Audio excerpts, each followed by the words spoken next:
Secara etimologi, ketahanan berasal dari kata tahan, yang berarti tabah, kuat, dapat menguasai diri, gigih, dan tidak mengenal menyerah.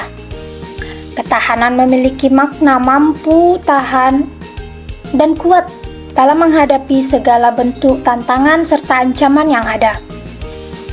Selanjutnya, kata nasional berasal dari kata nation yang berarti bangsa sebagai pengertian politik.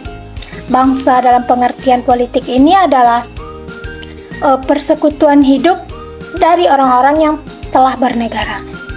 Selanjutnya pengertian secara terminologi. 1. Wajah ketahanan nasional Indonesia berdasar menurut JPH S. Suryo Mataraman, terdapat 3 pengertian ketahanan nasional atau disebut juga dengan wajah ketahanan nasional. Yang mana yang pertama yaitu ketahanan nasional sebagai konsepsi atau doktrin. Yang kedua yaitu ketahanan nasional sebagai kondisi. Dan yang ketiga ketahanan nasional sebagai strategi, cara atau pendekatan. Tentang 3 wajah ketahanan ini selanjutnya berkembang dan terumuskan ke dalam dokumen kenegaraan. Misalnya pada naskah garis-garis besar haluan negara. Dimensi dan ketahanan nasional berlapis. Ketahanan nasional Indonesia juga memiliki banyak dimensi dan konsep ketahanan berlapis. Oleh karena aspek-aspek baik alamiah dan sosial mempengaruhi kondisi ketahanan nasional, maka dimensi aspek atau bidang dari ketahanan Indonesia juga berkembang. Selanjutnya, berdasar aspek-aspeknya ada ketahanan nasional bidang politik, sosial, ekonomi, budaya, pertahanan keamanan. Dari situ kita mengenal istilah ketahanan politik, ketahanan budaya, ketahanan sosial, ketahanan ekonomi, dan ketahanan keamanan. Jika diperinci lagi, pada bidang-bidang kehidupan yang lebih kecil, kita mengenal istilah ketahanan energi, ketahanan pangan, ketahanan industri, dan sebagainya. Bela negara sebagai upaya mewujudkan ketahanan nasional. Istilah bela negara dapat ditemukan dalam Undang-Undang yang pertama, Pasal 27 ayat 3, menyatakan setiap warga negara berhak dan wajib ikut serta dalam upaya pembelaan negara. Maka dapat disimpulkan bahwa usaha pembelaan negara adalah hak dan kewajiban setiap warga negara Indonesia. Yang kedua, Undang-Undang Nomor 3 Tahun 2002 dinyatakan bahwa upaya bela negara adalah sikap dan perilaku warga negara yang dijiwai oleh kecintaannya kepada Negara Kesatuan Republik Indonesia yang berdasarkan Pancasila dan Undang-Undang Dasar 1945 dalam menjamin kelangsungan hidup negara dan bangsa. Bela negara juga dapat dibedakan menjadi fisik dan non-fisik. Pertama, secara fisik dapat didefinisikan dengan cara memanggul senjata, menghadapi serangan atau agresi musuh. Bela negara secara fisik dilakukan untuk menghadapi ancaman dari luar. Pengertian ini dapat disamakan dengan bela negara dalam arti militer. Yang selanjutnya, secara non-fisik.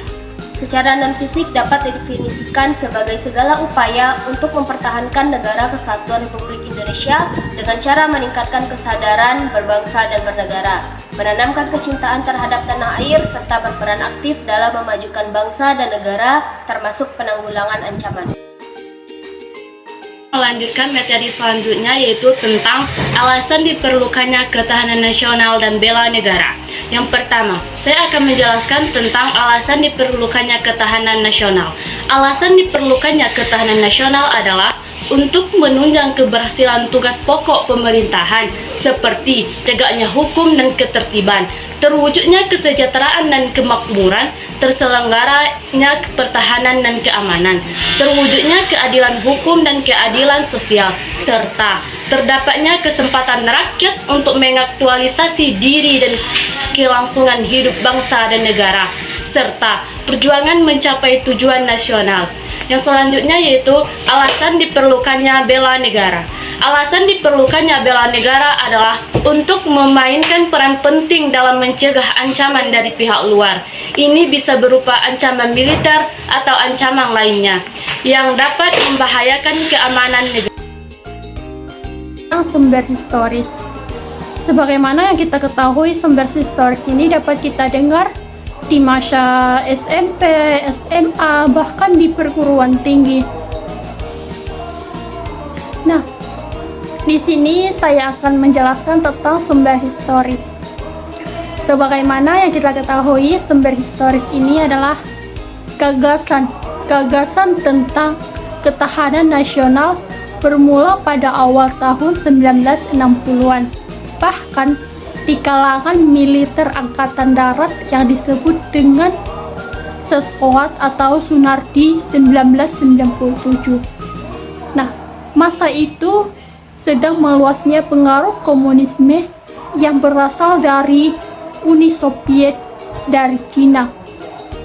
Pengaruh komunisme menjalar sampai kawasan Indonesia Cina, sehingga satu persatu kawasan Indonesia Cina ini menjalarkan Indonesia sehingga di komunisme ini dapat kita alami di berbagai unsur atau seperti Laos, Vietnam, bahkan Kamboja. Tahun 1960-an dapat terjadi gerakan komunis seperti di Filipina, Malaysia, Singapura, bahkan Thailand. Gerakan Komunis Indonesia mengatakan pemberontakan pada tanggal 30 September 1965. Namun akhirnya dapat diatasi secara garis yang kita dapat atau kita landasi sebagai ancaman komunis tersebut.